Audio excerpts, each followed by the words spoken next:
lot of unfelt feelings. It's like, okay, am I supposed to be feeling this, or am I supposed to? The answer is always yes. Because it's so much. It's like so much. First. Well, you can blow a lot of that out today, and it's going to be way more fun than you think. See, that's another thing that spiritual people get into. Toil. It's going to be toil. And as soon as you shift that, then everything moves faster. And that's why you're here. See, that's what's so cool about this, is because you can get that I can do a read and say, okay, well, here's what I see.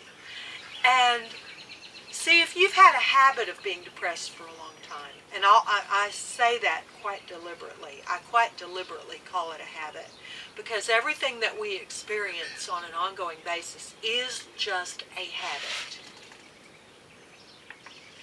An energetic habit.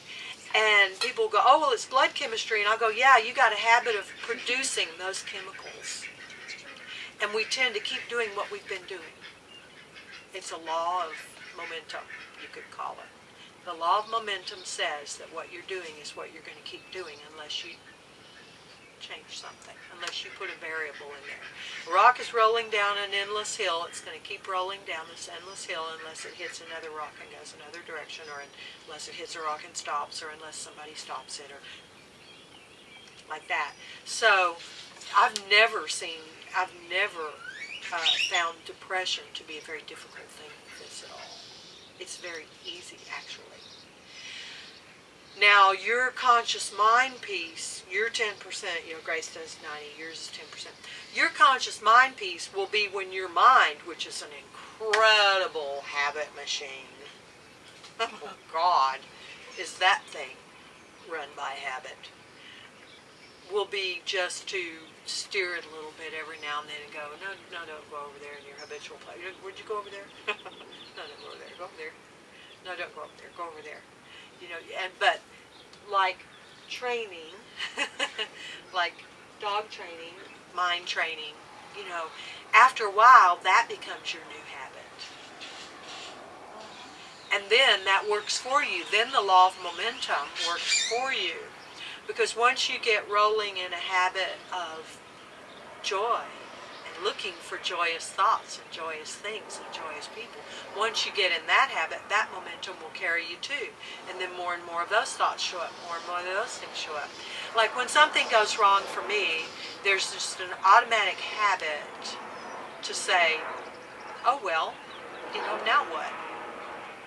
Where my entire family has had a history of depression, and all except one were medicated, and one illegally. And that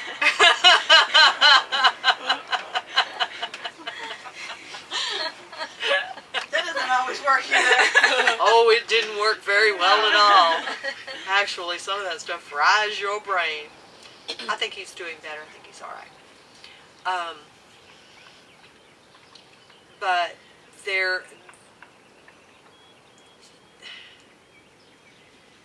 that vibration was a vibration that I lived in for decades. I had been, as I'm sure, many people are by the time they get here, they've been working on themselves for a long time. I've been, writing affirmations, reading affirmations, listening to affirmations, trying to get out of where I've been, and what I want to do is transform myself out of the victim mentality and abuse, growing up into two abusive marriages. Yes, of course. Law of momentum, law of attraction. Yes, of course. Yes. I can see great awareness. Yeah, and you will do that, by the way. I want to move it. Yeah, it will move. And how about this for good news? Mostly what you're going to be doing is just shifting in awareness back to who you really are. It's often, we say transformation, and I say transformation and all that because people understand that word. But then when I get them in here and we start talking, It's like, no transformation actually takes place. You just become who you really are and always have been. And all that crust that wasn't you, you just drop it on the floor and we sweep it up. Just recycle it. All that stuff, the victim vibration, all that's not really who you are. That is a creation that happens when you get separated from your large self, who you really are. When you get pulled away from your large self, who you really are. And of course, when you grow up around people that are also separated, then you kind of follow along in their footsteps and you get separated. Now, it may take different, they may take different roles, different actors' roles, abuser and abusee, but they're all separated from who they really are. They've all gotten off of that vibration of who they really are. Who you really are, whoo, just wait till you see. More and more and more. That's already there, done inside. It's already there, and you're just going to be remembering. That's why I start with, how can I help you remember who you are? It's done. Now, it's ever evolving too. So even when you discover it, then what's left to do, then what you do is, woohoo, then you start expanding, involving that. And so there's nothing to fix, heal, change, really transform. It's more like, as you remember who you are, you just join the party that your large self has been having all along. See, our large self is always in there blissed out. Always, always, always. You just got run over by a truck, your large self is in there blissed out. Promise you. Always. Always. Always. I want to bring it out. Yeah. You'll just see, and that loops back around to what I was talking about, getting out of the way. You're just going to learn to get out of the way. And that's who you, and then that's who you are. You'll just learn to get the small self in the back seat, as you know from reading the book. But I use so many terms for it because sometimes one term will just zing you better than another term zinged ya.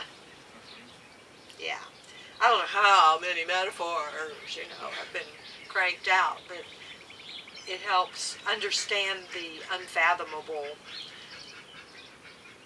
Yeah, as you get more and more out of the way, you find out that 95% of what you've learned about life isn't true. And that it just carries you. And it just flows.